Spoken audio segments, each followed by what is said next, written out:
my friend, I have a favor to ask. I'm running as a hero in the 2023 St. Jude Memphis Marathon weekend. St. Jude heroes are runners who fundraise while they train for their race, and I am proud to be a part of this nationwide alliance against childhood cancer. I want to help make sure that families never receive a bill from St. Jude for treatment, travel, housing, or food, so they can focus solely on helping their child live. Your donation, no matter the size, will help. Will you help me reach my fundraising goal? Please visit my fundraising page to show your support at fundraising.stjude.org/go-to/DonitaJ. That's DONITAJ. There's a link in the show notes. I can't thank you enough for helping the kids of St. Jude.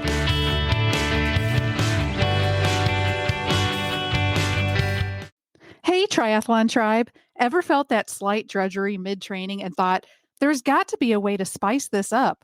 Well, you're in luck. Today, I'm unwrapping my personal toolbox of zesty, fun, and slightly unconventional ways to turn every triathlon training session from I have to into I can't wait to. Whether you're a newbie finding your rhythm or a seasoned triathlete seeking a fresh twist, this episode promises to be a game changer. So buckle in as we dive into 12 unexpected ways to sprinkle some serious fun into your training. You definitely don't want to miss this. So listen in for episode 41 of the Official Triathlete Podcast.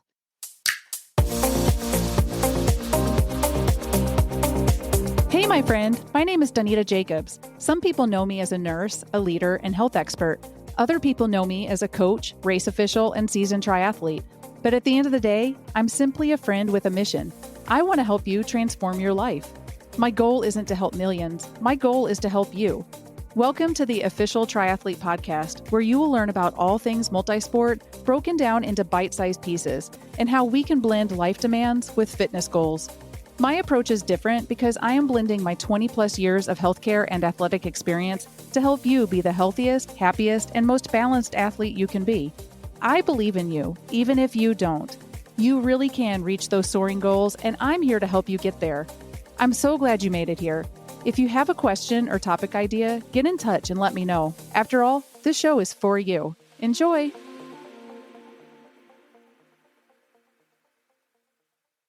Hello, my friends and fellow athletes. Thanks for tuning in. I'm so grateful that you're here. I always start with a little message from my Train with Heart program. It's my mission to transform the whole athlete, so Heart not only develops and prepares the body for improved athletic performance, but aims to optimize the whole person through healing, empowerment, awareness, reflection, and transformation. So each episode, I share a little snippet from how I help my athletes with one of these elements. Today, we are going to discuss healing. Let's talk about a topic that may sound a bit surprising to some, but is so incredibly real for countless athletes: post-race depression. You've just scaled a monumental peak, so why the sudden low? Let's unpack this. You see, we train for months, sometimes even years, for a big race. Every ounce of sweat, every early morning run, every skipped dessert, all leading to that final finish line. But then, once we cross it, there's this void. You achieved what you set out to do, and now you're left thinking, what's next? Imagine it's like reading a gripping novel. You're so engrossed, turning pages late into the night, and then, suddenly, you're at the last page. It's satisfying, but there's also a sense of loss. Post-race depression is real because when we aim and achieve, there's suddenly a vast space that the goal once occupied. But here's the good news. You're not alone, and there are ways to navigate this. Number one is to acknowledge your feelings. It's okay to feel this way. Just like how we prepare our bodies for the race, we have to prepare our minds for the aftermath. It's natural. Give yourself permission to feel, to reflect, and to understand these emotions. Number two is set new goals. After some reflection, start to think about your next challenge. It doesn't have to be another race. Maybe it's learning a new sport, mastering a yoga pose, or even writing a book. Just something to keep you motivated and driven. Number three is to stay connected. Post-race blues often come from missing the camaraderie. So stay connected with your training buddies, join an athletic club, or even better, be a mentor to someone else that's just starting their journey. Number four is rest and reward. You've earned it. Treat yourself to some relaxation, a vacation, or even that dessert you've been missing. And remember, rest is a critical component of growth. Number five, seek professional guidance. If the feelings linger or deepen, it might be time to talk to someone who can offer professional insight. There's no harm in seeking help. We all need guidance sometimes. Life is a series of races, some short sprints and others marathons. But in between, it's essential to find our pace, embrace the journey, and prepare for the next start line. Remember, it's not just about the destination, but the growth you experience along the way. So keep pushing, keep growing, and most importantly, keep being the incredible person that you are.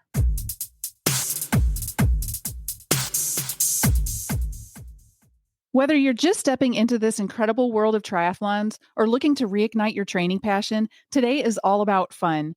We're diving into 12 creative ways to make your triathlon training not just effective, but also downright enjoyable. So lace up those shoes, fill up that water bottle, and let's get started. Number one is to switch up the scenery. Don't get stuck in the same loop. Explore a new trail for your runs, find a different cycling route, or test out a new pool. New surroundings keep things fresh and offer unexpected challenges. Another thing you can do to switch up the scenery is to travel. Now, I know it may not be in your budget. It's not in mine to travel too often, but I'm not talking about being extravagant. This can simply mean traveling just 30 minutes away to be somewhere a little different than your normal. I know I get sick of running in my neighborhood and cycling my typical route. Maybe a nearby park or even just a different part of town. When I was training for Ironman, so putting in a lot of miles, I took advantage of any opportunity I could think of to cycle or run somewhere else.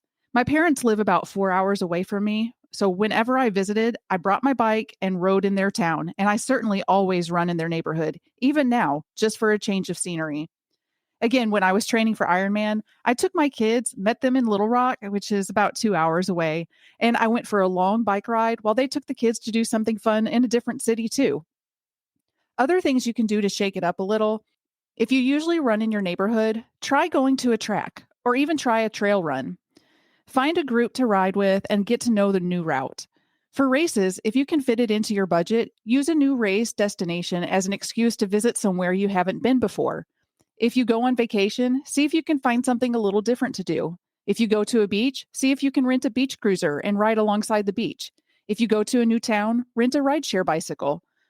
Whenever I go on vacation, I still like to get a few run sessions in, and it's a great opportunity to view some new scenery. Number two is to train with a buddy. Triathlon training can be a social event. Partner up with a friend or join a local triathlon group. The camaraderie and friendly competition can be super motivating. This is a great time to talk about joining a local tri club. Don't be nervous. There are many clubs that are welcoming to all levels. My team has more than 100 members, and we have some brand new beginners all the way up to elite athletes and world championship qualifiers. And the great thing about it is that everyone has fun together, and there's really no distinction when we're together. Within your team, or even on your own, you can find training partners. You don't even have to be at the same intensity level when you train. I particularly love track workouts, swimming sessions, and bike trainer or treadmill sets, or simply go into the gym for some strength and mobility training for this. In these types of workouts, you can work together in proximity to one another, even if you're doing completely different things or if you're working at different intensity levels. My teammates over the summer incorporated track workouts into our group training. It was great because it didn't matter whether we were all at different speeds. We were together with similar goals, encouraging each other and providing a little accountability. Just having that camaraderie and that accountability can make a world of difference. Find a local running group. Many running stores have group run sessions. Check for a Facebook group by searching for local terms.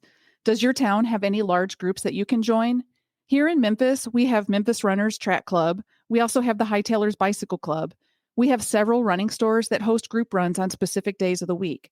I've always found that these types of groups will have all kinds of skill levels that show up, and you can always find someone that is going about your same pace. It's also a great opportunity to push yourself a little harder than you might on your own. Use your social media accounts to find a partner.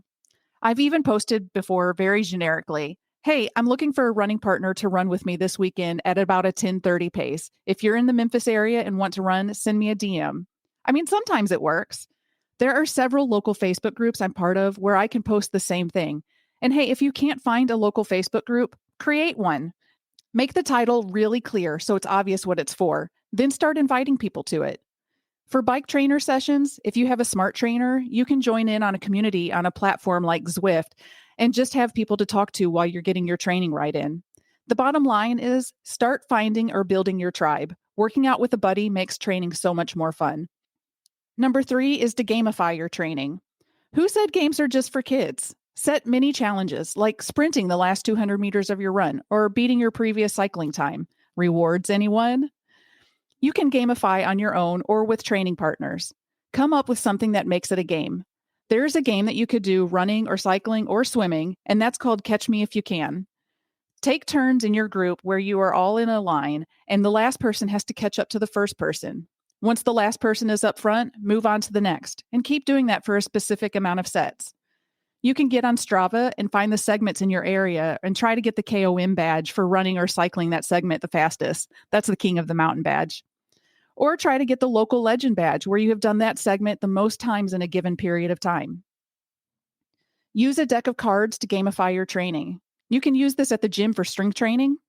Assign specific workouts to each suit, like maybe hearts or burpees, diamonds or bicep curls, spades or tricep dips, and clubs or squats.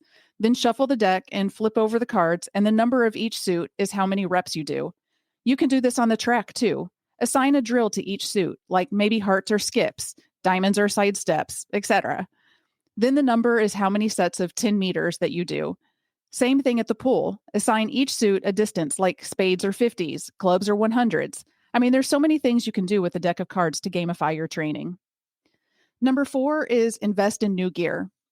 Sometimes a new pair of running shoes or a flashy swimsuit is all the motivation you need to jump into training. Let me just tell you, I just got myself a new pair of super shoes, the New Balance Fuel Cell Super Comp Trainer. It's a high performance shoe with a stacked height midsole with carbon fiber plates and 2 layers of cushioning. The shoe is designed to heighten energy and propulsion. My love for running was immediately renewed after the first time I wore these shoes. I'll admit, I was feeling bogged down. I am training for the St. Jude Marathon in December, so my mileage is steadily increasing. I typically run in my neighborhood and have found myself getting pretty bored. But with my new shoes, my energy and excitement to run is completely renewed. Number 5 is to include cross-training activities. Switch things up. Incorporate yoga, dance, or even rock climbing. It can be a great way to build strength and endurance while breaking up the monotony. Sign up for a class and get to know some new people while doing something a little different than your norm. Yoga is great for this because we could all use a little extra mobility. There's a wide variety in types of yoga classes. In my local area, there are even yoga classes designed specifically for cyclists. You can look for beginner classes or hot yoga classes. There's just such a wide variety. If you want to build some endurance, try rock climbing. Now, I'll admit, I'm not a huge fan of heights, so I don't do the tall walls, but I'll climb the boulders. It's a fantastic way to get your heart rate up a little bit, build some strength in those muscles we don't always use, and have a little fun while doing it. I was even just at an event called the Dash and Flash, where the participants ran a 5K, then climbed as many boulders as they could in a specific amount of time. Talk about some endurance. It was fascinating to watch. Number 6 is podcasts and playlists, like this one, or curate an energetic playlist. Let the rhythm guide you. I'm a huge podcast listener. In fact, that's exactly why I created this one. I listen to about 25 different podcasts. They range from athletic podcast where I can learn tips and tricks or just listen to other people's experiences, to historical podcasts about stories from different time periods. I listen to several positive mindset podcasts, and I listen to storytelling and business-related podcasts. There are so many to choose from, and it really helps the time go by when I'm running. Podcasts or even audiobooks are so much more engaging and keep me that much more entertained. Number 7 is a reward system. After a long swim, maybe treat yourself to a spa day, or after a week of consistent training, a favorite meal. Small rewards can propel you to keep going. Number 8 is mindful training.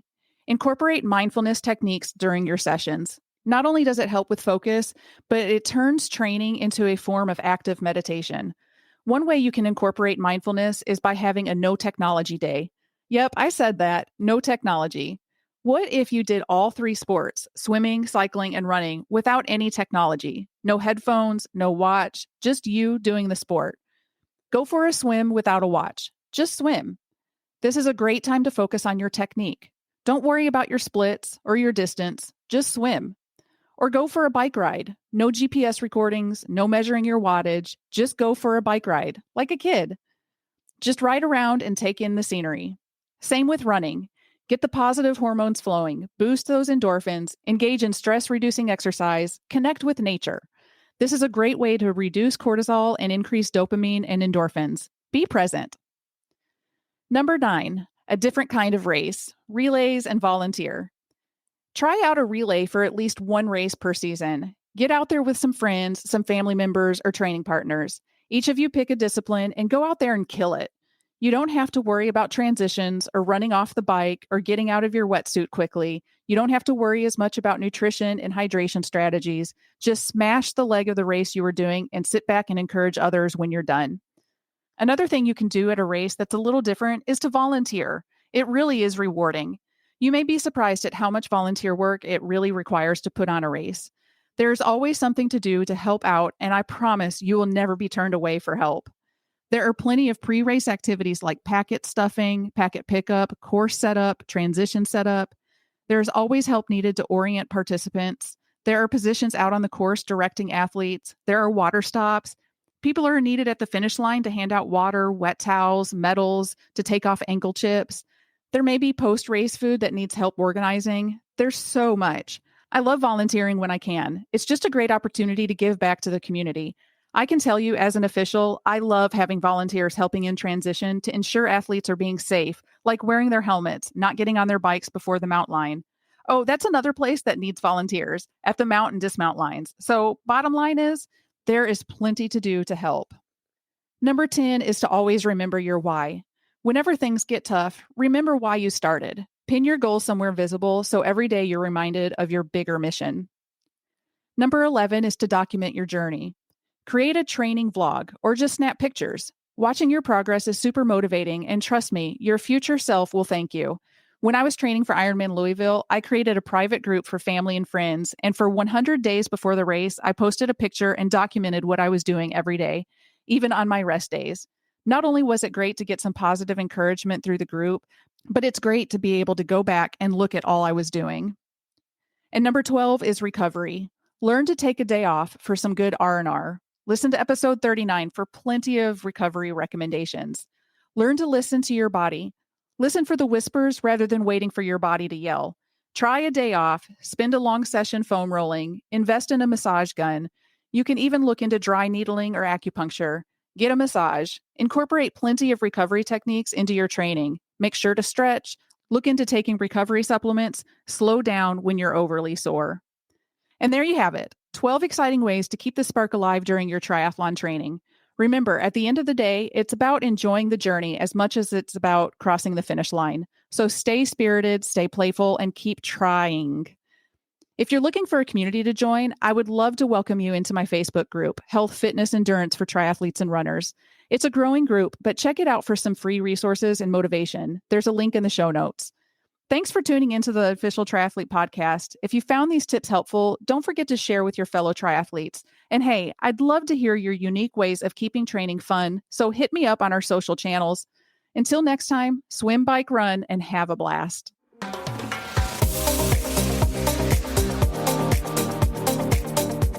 That's all for now. Thanks for tuning in. I want to get to know you, so head over to trynursecoaching.com and sign up for a free 30-minute goal-setting session. Love the show? I'd be forever grateful if you left a review and shared the podcast with your friends. And remember, do things that are hard.